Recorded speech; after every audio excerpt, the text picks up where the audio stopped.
Salut à tous. 5 mois donc depuis le précédent podcast. Ça commence à faire assez long.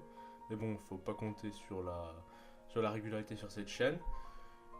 Aujourd'hui, j'avais envie de vous faire un podcast donc pour vous parler d'un animé qui m'a tapé dans l'œil récemment. Il s'agit de Boogie Pop.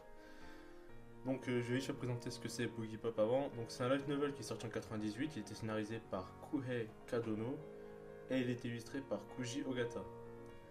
A savoir qu'avant l'adaptation dont je vais vous parler aujourd'hui, il avait connu une première adaptation en animé en 2000, elle était de 12 épisodes. C'était Studio Madhouse, comme l'adaptation qu'on a cette année. Et l'adaptation qu'on a cette année, c'est pour les 20 ans de l'œuvre et elle est disponible sur Wakanim actuellement. Donc je vais pas vous faire de synopsis, puisque si vous êtes là en principe, vous devriez avoir vu les deux premiers épisodes. Si c'est pas le cas, je vous invite à le faire parce que je vais spoiler. Donc la première chose qui m'a plu, c'est que Boogie Pop parle directement, enfin, nous présente directement les thèmes dont elle va parler, la série.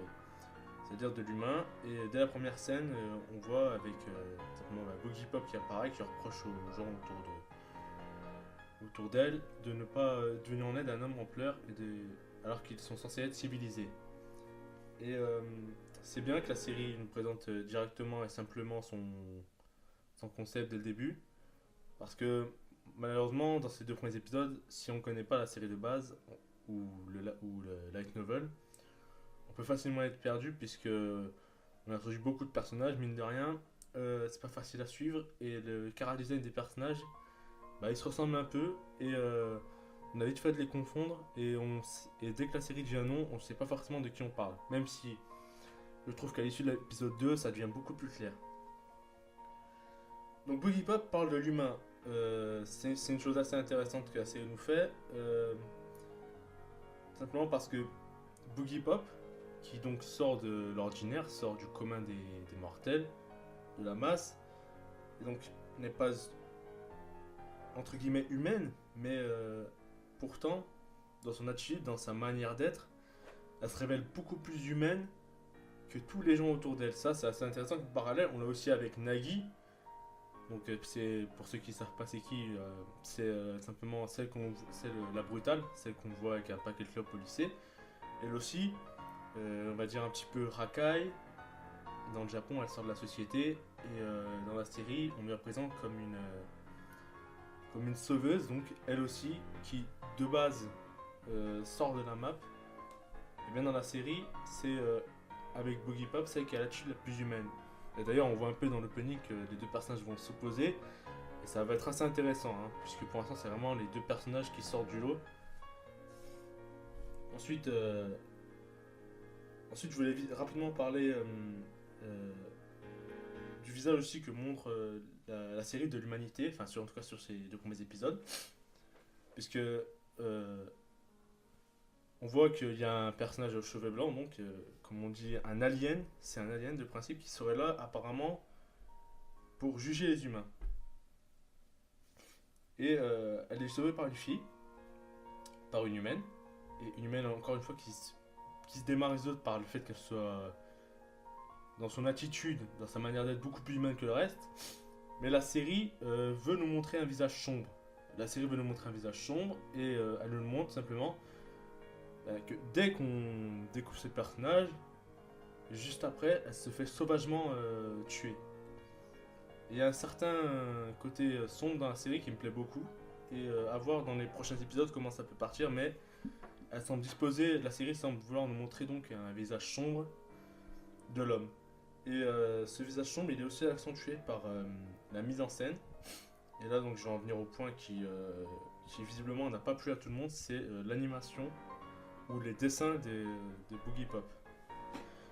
Alors, c'est pas beau, mais tout cette, j'ai l'impression, en tout cas c'est comme ça que je le vois, que la série essaie volontairement de ne pas être agréable. Il suffit de voir le début, le premier plan, simplement, on voit la ville de dessus, et bien normalement dans ce genre de plan, le studio aura tendance à vouloir envoyer le paquet pour être beau visuellement.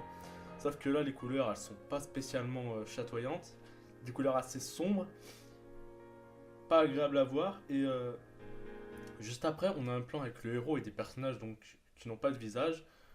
Alors, logiquement, on devrait se dire que ouais, c'est un travail des feignants, quoi. Le studio est pas sérieux. Moi, je vois plutôt ça comme la volonté du studio de montrer quelque chose de moche, de pas agréable à voir. Et aussi, il y a un autre plan où on voit les gens sans visage, c'est lorsque Boogie Pop donc, leur reproche de ne pas venir en aide à, à l'homme qui était en pleurs. Euh, bon, déjà, première chose, c'est que oui, ils n'ont pas de visage pour montrer qu'ils sont inhumains en quelque sorte, mais aussi pour montrer que la série, enfin, c'est une volonté, de montrer que la série n'est pas. La ville, en tout cas, la société n'est pas belle. Et il y a aussi un plan dans une ruelle aussi. On monte une ruelle sale, délabrée, avec des tailles assez moches. Et tout le long, moi j'ai eu l'impression d'être agressé un peu à l'écran avec tous ces personnages qui pullulaient. Cette atmosphère pas forcément intéressante, ces dessins qui étaient assez moches, mais volontairement moches. Ces couleurs aussi qui étaient volontairement fades, qui ne donnaient pas envie.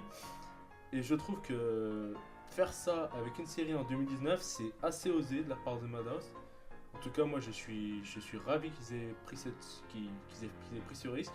Et d'ailleurs, je les en félicite. C'est assez intéressant comme mise en scène.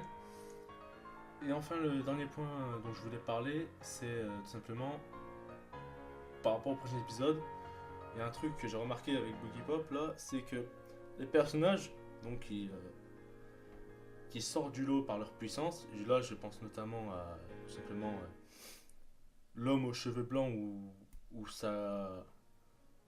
la jeune fille ou la jeune lycéenne qui est manipulée par le garçon, et bien ces deux personnages qui sortent de l'ordinaire par leur puissance, mais qui se révèlent en fait tout simplement faibles mentalement et facilement manipulables. Ça c'est assez intéressant comme point de vue de la série. Les personnages puissants ne sont pas maîtres de leur action et c'est les humains autour qui semblent au contraire être au-dessus d'eux. Les êtres surnaturels ne dominent pas, ils sont manipulés eux-mêmes par des êtres qui sont en principe physiquement plus faibles qu'eux. Et ces êtres au-dessus d'eux, ce sont des humains qui sont normaux. Qui sont normaux quand on les voit. Donc voilà, il y a vachement de choses qui sont abordées dans cet épisode, je trouve, dans ces deux épisodes. La série a vraiment moyen de proposer quelque chose d'original et d'intéressant. En tout cas, pour ma part, ces deux premiers épisodes m'ont énormément emballé. Je comprends pas la plupart des critiques qui sont faites dessus. Ça n'a pas visiblement pas plu à tout le monde. Bon, après les goûts et les couleurs. En tout cas, n'hésitez pas à me donner votre avis donc sur ces deux premiers épisodes dans les commentaires. N'hésitez pas aussi à me dire ce que vous avez pensé de la vidéo en général. Et moi, je vous dis à la prochaine.